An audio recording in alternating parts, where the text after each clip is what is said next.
ఈరోజు కలెక్టరేట్కి వస్తే కలెక్టరేట్కి సంబంధించి అయ్యా మాకు ఇన్ని సమస్యలు ఉన్నాయని చెప్పిన మాట్లాడడానికి వస్తే దానికి సంబంధించి ర్యాలీగా వచ్చేటువంటి పరిస్థితుల్లో ఏ ప్రభుత్వం అధికారంలో ఉన్నా సరే ఆ ప్రభుత్వం ఎప్పుడు కూడా నిర్బంధించేటువంటి పరిస్థితి ఉండదు. ఈరోజు పర్మిషన్కి అప్లై చేస్తే అర్ధరాత్రి 2 గంటల ప్రాంతంలో వాట్సాప్లో పెట్టారు 19 నిబంధనలు.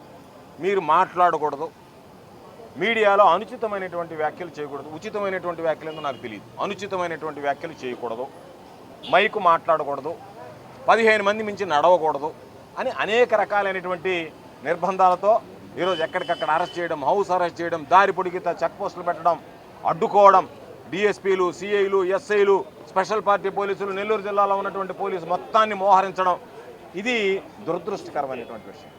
నెల్లూరు జిల్లాలో అనేక సందర్భాలలో వైఎస్ఆర్ కాంగ్రెస్ పార్టీ నిరసనలు చేసింది. వైఎస్ఆర్ కాంగ్రెస్ పార్టీ అధికారంలో ఉన్నప్పుడు తెలుగుదేశం పార్టీ ఇటువంటి నిరసన కార్యక్రమాలు చేపట్టింది. ఏ రోజు కూడా మేము అడ్డుకున్నటువంటి నేపథ్యం లేదు.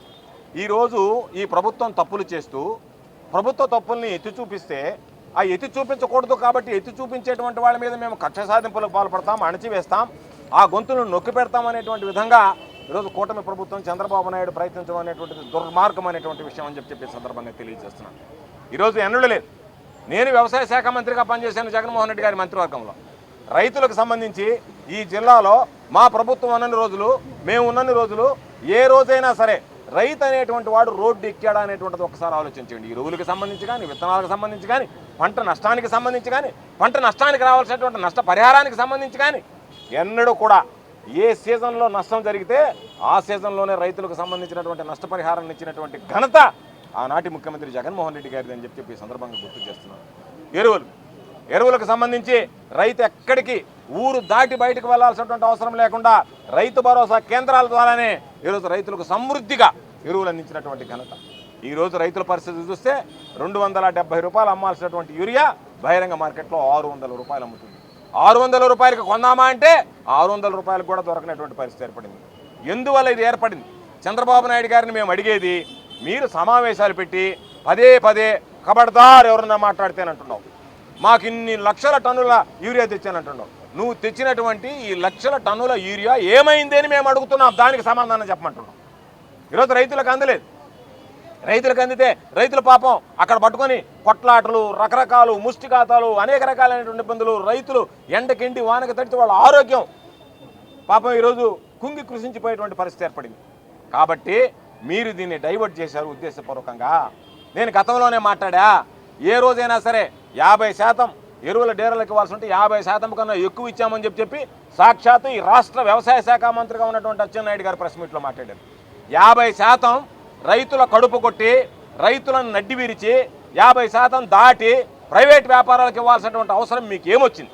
ఏమి ఆశించి ఈరోజు రైతులకు సంబంధించి మీరు ద్రోహం చేసి ప్రైవేట్ వ్యాపారులకు మీరు యూరియా అందించారనేటువంటి దానికి సమాధానం చెప్పాల్సినటువంటి అవసరం ఉంది. 200 కోట్ల రూపాయలు ఈరోజు దాదాపుగా చేతులు మారాయి. ఈ 200 కోట్ల రూపాయల కమిషన్లో కక్కుర్తిపడి మీరు, మీ పాలకులు, కూటమి ప్రభుత్వంలో ఉండేటువంటి వాళ్ళందరూ రైతులకు ద్రోహం చేసి ఈరోజు రైతులు నానా ఇబ్బంది పడి, ఒక పక్క అతివృష్టి అనావృష్టితో ఈరోజు రకరకాలైనటువంటి ఇబ్బందులు పడేటువంటి పరిస్థితి ఏర్పడింది. ఇంత దురదృష్టమైనటువంటి పరిస్థితిని ఎన్నడూ చూడలేదు. ఎందుకంటే చంద్రబాబు నాయుడు ఏ రోజున్నా సరే రైతులకు అరిష్టం అనేటువంటిది గుర్తుంచుకోండి. కాబట్టి మేము అనేక రకాలైనటువంటి ప్రధానమైనటువంటి డిమాండ్లతో ఈరోజు కలెక్టర్ గారికి వినతిపత్రం ఇచ్చాం. దానిలో ప్రధానమైనటువంటి డిమాండ్లు రైతులకు సంబంధించి వెంటనే ధాన్యం కొనుగోలు కేంద్రాలు ఏర్పాటు చేసి రైతులు పండించినటువంటి ధాన్యాన్ని కొనాలి. యూరియాతో సహా రైతులకు అవసరమైనటువంటి అన్నీ కూడా ఈరోజు రైతు సేవా కేంద్రాలను నువ్వు పేరు మార్చుకున్నావు, ఆ రైతు సేవా కేంద్రాల ద్వారా రైతులకు అందించాలి. బ్లాక్ మార్కెట్ నియోజించాలి. ఎందుకంటే మేము ఉన్నప్పుడు స్పెషల్ టాస్క్ ఫోర్స్ ఏర్పాటు చేసి ఎక్కడికక్కడ ఎవడన్నా బ్లాక్ మార్కెట్లో అమ్మినా లేదా కాలం చెల్లినటువంటి మందులు అమ్మినా వెంటనే క్రిమినల్ చర్యలు కూడా తీసుకునేటువంటి అవకాశం ఉండేది. కాబట్టి మీరు బ్లాక్ మార్కెట్ నిరోధించడానికి తూతూ మంత్రంగా మొక్కుబడిగా పత్రికల్లో ప్రకటనలు ఇచ్చి ఆ పత్రికల ప్రకటన ద్వారా ఏదో ప్రజలను మభ్యపెట్టాలనేటువంటి ఆలోచన మాని మీరు చిత్తశుద్ధితో ఈరోజు బ్లాక్ మార్కెట్ నియంత్రించేటువంటి విధంగా చర్యలు తీసుకోండి. పంటలకు సంబంధించినటువంటి గిట్టుబాటు ధర అన్ని పంటలకు సంబంధించి కూడా గిట్టుబాటు ధర కల్పించండి. ఉచిత పంటల బీమా ఏదైతే జగన్మోహన్ రెడ్డి గారి హయాంలో రైతు ₹1 చెల్లించకుండా రైతు వేసిన పంటకి ఈ క్రాప్ చేస్తే దానికి సంబంధించిన నష్టం వాటిల్తే బీమా ఇచ్చేటువంటి విధానం ఉండిందో ఆ బీమా విధానాన్ని కొనసాగించండి. వర్షాల కారణంగా దెబ్బతినేటువంటి పంటలు ఏదైతే ఉన్నాయో వాటికి సంబంధించినటువంటి నష్టపరిహారాన్ని వెంటనే చెల్లించేటువంటి విధంగా చర్యలు తీసుకోండి అని చెప్పి ఈరోజు జిల్లా కలెక్టర్ గారిని కోరాం. వేచి చూస్తాం. ఏది ఏమైనా ఈ ప్రభుత్వం కనుక రైతుల విషయంలో కనుక చిత్తశుద్ధితో పనిచేయకపోతే, రైతులకు సంబంధించినటువంటి సమస్యలను పరిష్కరించే విధంలో చిత్తశుద్ధి ప్రదర్శించకపోతే ఖచ్చితంగా వైఎస్ఆర్ కాంగ్రెస్ పార్టీ పక్షాన రైతులకు అండగా నిలబడి పోరాటం చేస్తామని చెప్పి ఈ సందర్భంగా తెలియజేస్తూ